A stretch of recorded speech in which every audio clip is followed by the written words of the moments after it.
Assalamualaikum teman-teman. Gimana kabar kalian selama liburan? Semoga selalu sehat ya. Walaupun virus corona sedang mengganas di luar sana, walaupun kita terhalang oleh adanya COVID-19, tapi kita harus tetap produktif bahkan saat sedang di rumah saja. Kami, kelompok 5, mencoba untuk produktif dengan cara memberi wawasan terhadap teman-teman untuk belajar mengenai pemanajemenan PKBM melalui prinsip POEK.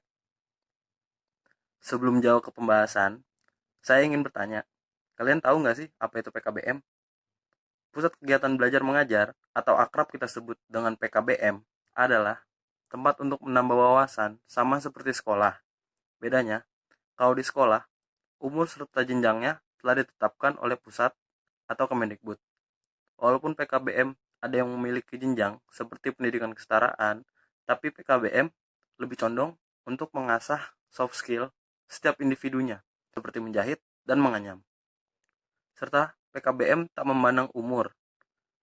Contohnya, seperti umur 10 tahun yang bisa sekelas dengan umur yang 15 tahun. Nah, kurang lebih seperti itu penjelasan umum mengenai PKBM. Penjelasan khusus mengenai POEK akan dijelaskan oleh teman-teman saya. Siapa aja anggotanya? Yang pertama ada Cantika, terus ada Enggal, ada Malik, ada Samuel, ada Cihan. Sampai di skip.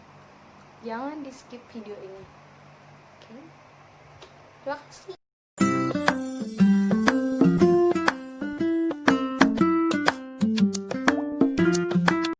Jangan lupa disimak.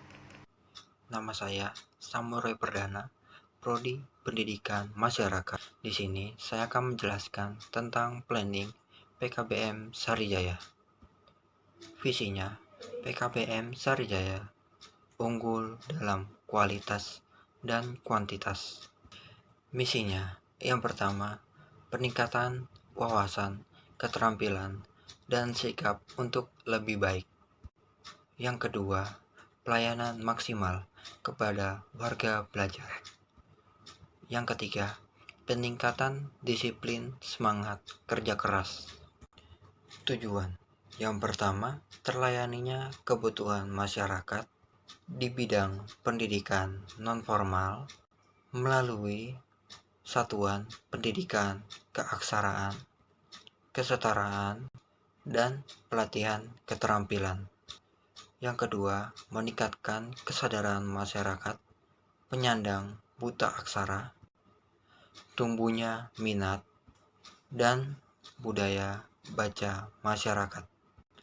Yang ketiga, terwujudnya masyarakat yang mempunyai kecakapan hidup yang sesuai dengan kebutuhan, peluang kerja, dan wirausaha.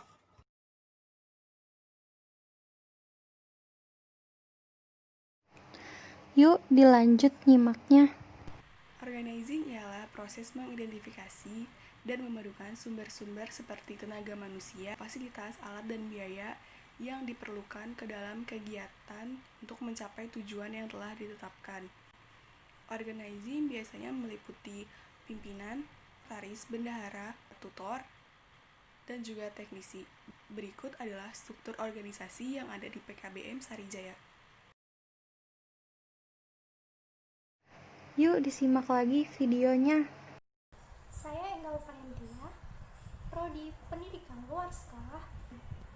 Activity dalam kepemimpinan atau sebuah penggerakan adalah bagaimana seorang pemimpin dapat mempengaruhi bawahannya sehingga bawahan tersebut mau bekerja sama secara efektif untuk mencapai tujuan organisasi. Efektivitas kepemimpinan seseorang tergantung pada kemampuannya membaca situasi yang dihadapi dan menyesuaikan gaya kepemimpinannya dengan situasi tersebut. Gaya kepemimpinan situasional yang sesuai ialah tergantung pada ketuanya. Seorang ketua harus berperan sebagai pemberi petunjuk, bimbingan, serta pengarahan bagi bawahannya. Yang kedua, rekan kerja yang mampu bekerja sama dengan bawahannya. Yang ketiga, ketua yang mampu menciptakan suasana kerja yang kondusif agar bawahannya dapat bekerja dengan sebaik mungkin.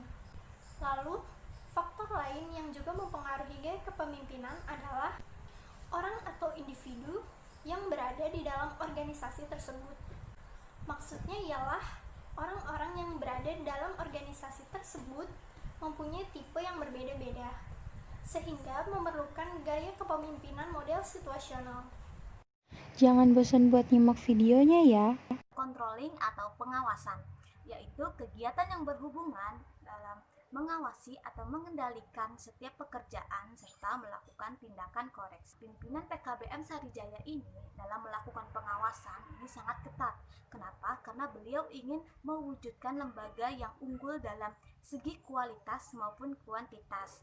Beliau ini tuh selalu mengawasi, memantau seluruh karyawannya dari segala bidang, mulai dari sekretaris, kabit pendidikan, kabit informasi, sampai tutor-tutornya, agar kinerja seluruh karyawannya ini tuh terarah dan teratur. Setelah itu, beliau ini tuh menilai hasil pekerjaan karyawannya. Nah, dari sini akan ketahuan mana yang salah, mana yang harus dibenarkan, dikoreksi, dan mana yang harus dikembangkan.